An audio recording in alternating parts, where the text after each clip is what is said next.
et bienvenue dans ce canotier. Ici le thème abordé c'est l'analyse du portefeuille client et l'énoncé est le suivant. La société Canotier fabrique et vend des vêtements pour les spécialistes de la mer.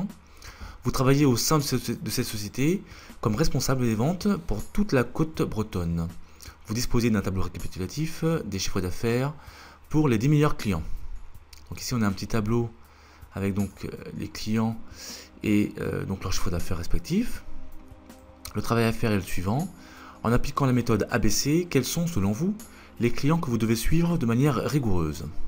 Alors avant de commencer donc à réaliser ce tableau pour répondre à la question, on va d'abord juste définir les différentes étapes. Donc dans un premier temps, ce qu'il faut faire pour réaliser ce tableau, il faut d'abord calculer comment dirais-je, les chiffres d'affaires et les classer par ordre décroissant. Donc on va mettre classement, alors on va mettre si vous voulez étape. Voilà. On va commencer par mettre classement. On va mettre classement donc des clients par ordre décroissant. Par ordre décroissant. Voilà. Des chiffres d'affaires bien sûr.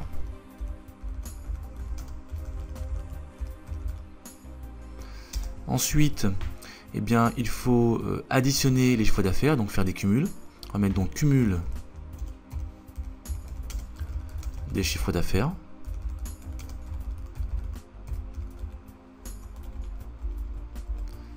Cumul des chiffres d'affaires. Et troisième étape, on va calculer les pourcentages du chiffre d'affaires cumulés. Donc calcul des pourcentages. Calcul des pourcentages des chiffres d'affaires. Donc calcul des pourcentages des chiffres d'affaires cumulés. Tout ça dans un tableau bien sûr. Donc, voilà les différentes étapes. Donc le tableau, eh bien, il va se résumer donc à indiquer, comme je viens de le dire, donc les clients bien sûr, les chiffres d'affaires donc classés par ordre décroissant. Donc en fait ce qu'on va faire c'est remplir d'abord la colonne chiffre d'affaires et ensuite mettre le nom des clients en face. Puis on va cumuler ces chiffres d'affaires et on va calculer leur pourcentage. Donc ici on a commencé le tableau, on a donc indiqué eh bien, les différents libellés en fonction des différentes étapes. Et on a commencé par indiquer ici dans cette première colonne, dans cette deuxième colonne plutôt, donc les chiffres d'affaires par ordre décroissant. C'est la première chose à faire dans ce genre d'exercice. Et ensuite on peut indiquer donc les clients correspondants. Sinon on aurait tendance à recopier les clients comme dans l'énoncé, ce qui est totalement faux. Donc on indique d'abord les chiffres d'affaires par ordre décroissant. Ensuite on indique donc les noms des clients correspondants. Et ensuite on peut continuer à remplir le tableau. Concernant maintenant les chiffres d'affaires cumulés, eh bien, on va prendre dans un premier temps 50 000, donc on va mettre 50 000 ici. Ensuite on va additionner 50 000 qui se trouve ici à 28 600, ce qui donne 78 600. Ensuite, à ce montant, on va ajouter 11 000 et ainsi de suite. Donc après avoir calculé les chiffres d'affaires cumulés ici, on va maintenant calculer les pourcentages. Pour ce faire, on va juste prendre eh bien, le montant de 50 000 et on va le diviser par le total, c'est-à-dire ici 112 600, parce que je vous rappelle que c'est une colonne de cumul, donc forcément le total des chiffres d'affaires il est là. D'accord. Donc concrètement, on va rapporter 50 000 sur 112 600, puis 112 600 sur 112 600, etc. Donc ici, ça nous donne 44,40%. Ici, donc 78 600 divisé par 112 600, ça donne 69,80. Et ainsi de suite. Nous avons donc ici calculé donc les différents pourcentages en indiquant le sigle pourcentage. Ce qu'on voit maintenant, eh bien, c'est que en fonction des pourcentages cumulés, je vous rappelle que ce sont des cumuls, on s'aperçoit qu'ici pour les deux premiers clients C5 et C9, eh bien à E2 donc ils rapportent près de 70%, 69,80%, donc du chiffre d'affaires bien sûr.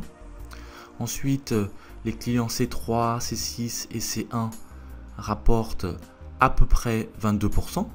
Alors 22% puisque ici on est à peu près à 92 et là à 80. Donc, pardon, et à 70, excusez-moi, 92, 70, donc ça nous fait 22% de différence. Et le reste ici, bien sûr, à peu près 8% pour les clients C8, C2, C7, C10 et C4. On a bien donc nos trois segments, ici la partie A, la partie B et la partie C. Donc je cherche le terme, j'ai un trou de mémoire. La catégorie, voilà, la catégorie A, la catégorie B et la catégorie C. Voilà, donc pour ces clients. Alors, à quoi ça sert? Eh bien, on distingue ici, conclusion, on peut dire que les clients donc C5 et C9 rapportent 70% du chiffre d'affaires. Il faudra donc, eh bien, entre guillemets, les bichonner et avoir un suivi rigoureux et strict pour ces clients, donc les suivre de manière régulière.